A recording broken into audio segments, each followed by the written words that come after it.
Hi, I'm David the Fishing Pastor, and welcome to part 2 of my series on bank fishing. If you haven't seen part 1 on rods and reels, I'll go ahead and leave the link in the description below, but today we're talking about tackle. So let's get into it and let me show you what I brought with me.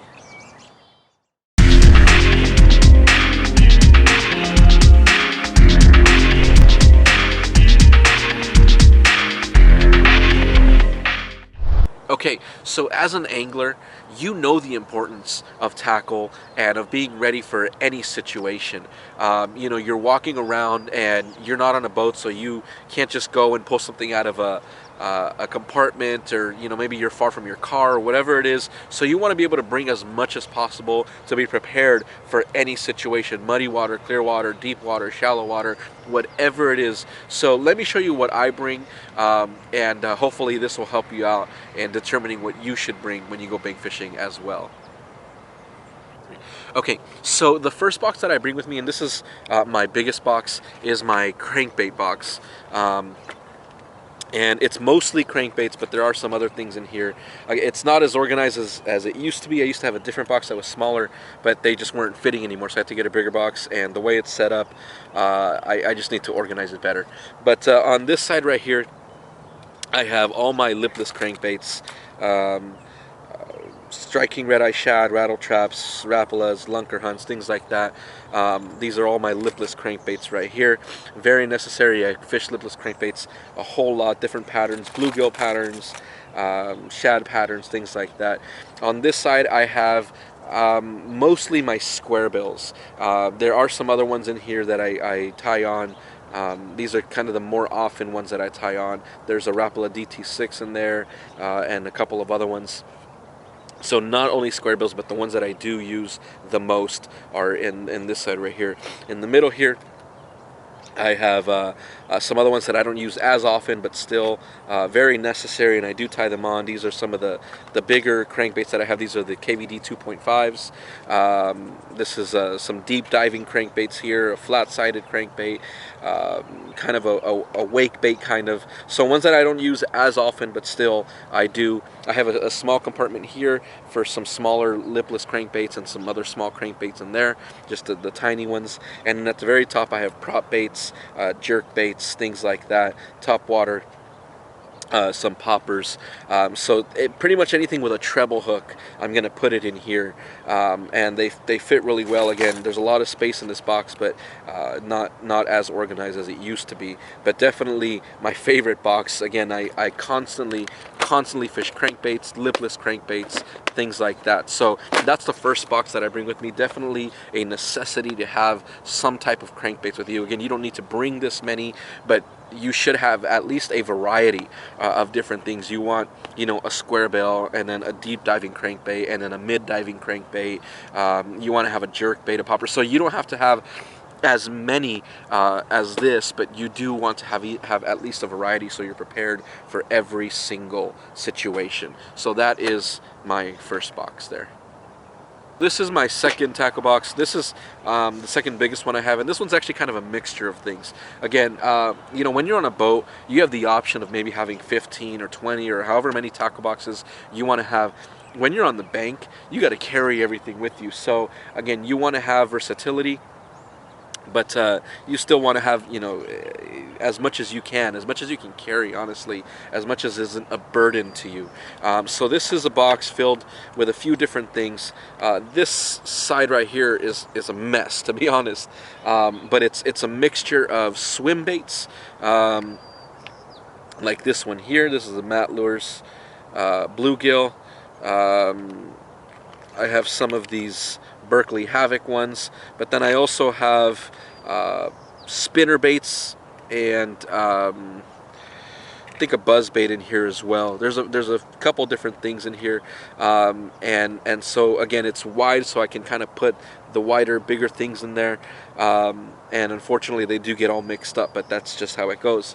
Up on top I have some swim baits that already have the hooks in them. These are the Berkeley minnows. These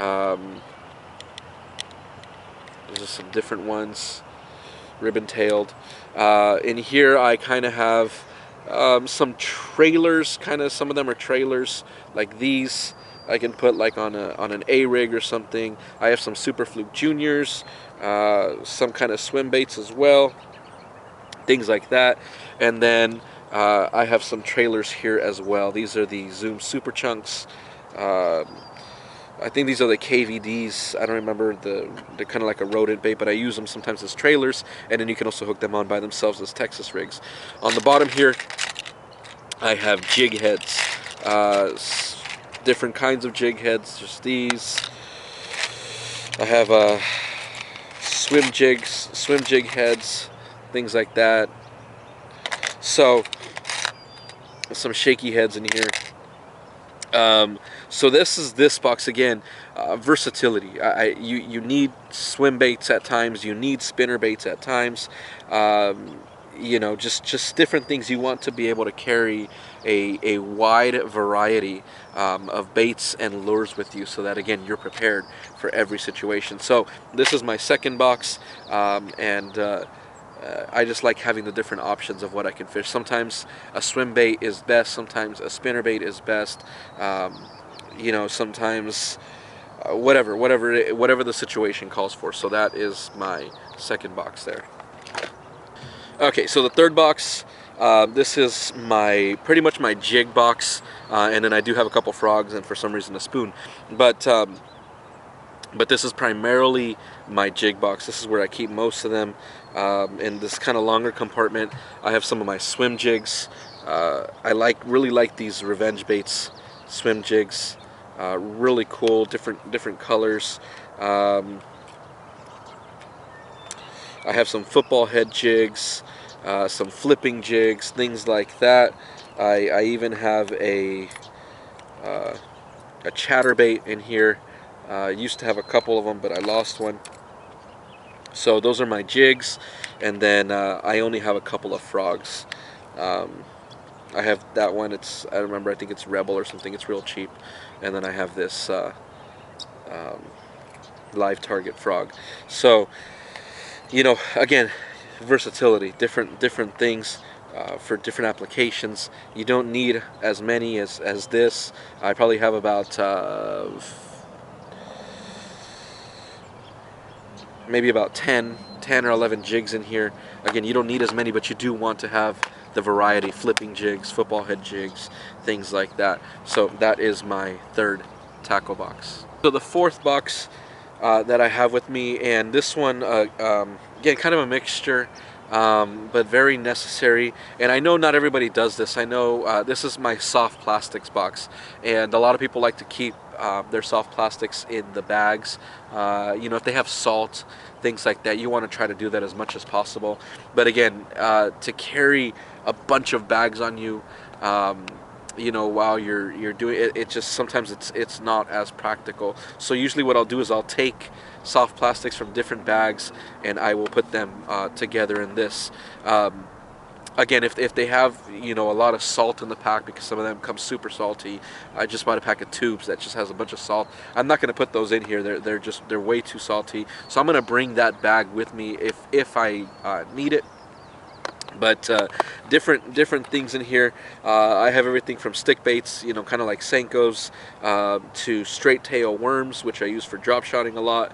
I have brush hogs, kind of more creature ones. That one came in a Lucky Tackle box.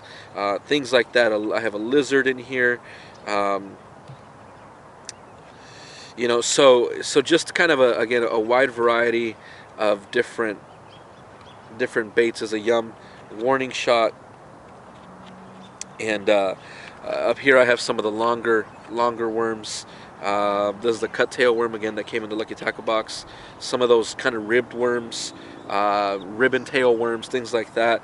Right here I actually have some nails for a nail rig, and these are Lunker City.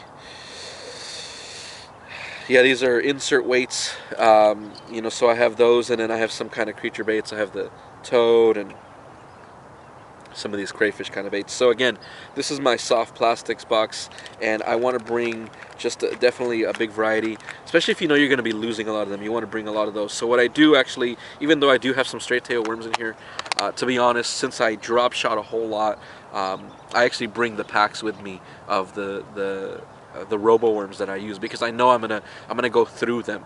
But again, I always want to have the option of, if I need a stick bait, if I'm gonna wacky rig one or Texas rig one, or if I need some type of creature bait or something like that, then that is readily available to me. So again, I know not everybody puts them in boxes. I do, just to have a different variety.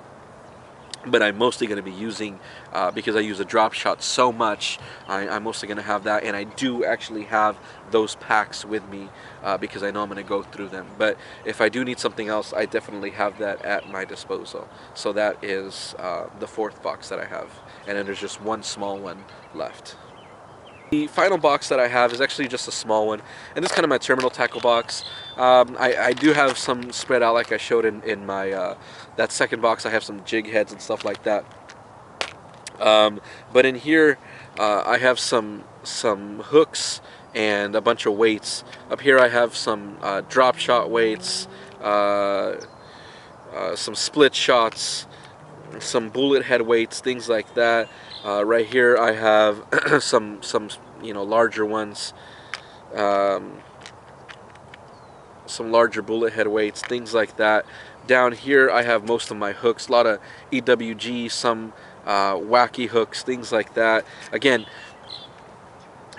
when you're on a boat or something, you have the option of having all these things, in different places and boxes and stuff. But again, I just want to bring as much as I can. And at the very top here, what I did actually with some of the smaller hooks, these are my drop shot hooks, is I took a piece of foam that I had, and I cut it in the same shape and length as the this little compartment in the box, and then I put all my hooks on them so that they stay untangled, so that it's easy. Again, I'm fishing a drop shot a whole lot, so I want to be able to easily take them out of here. So that's actually a pretty cool little thing. You can see here they are all evenly spaced, and there was more. I've used them all, so and then I can actually put some more underneath there if I want extras.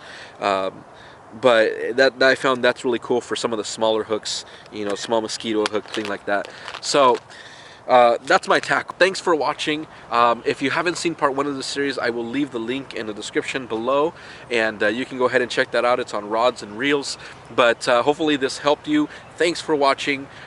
Please subscribe and like the videos. If you've already subscribed, thank you so much. I appreciate it.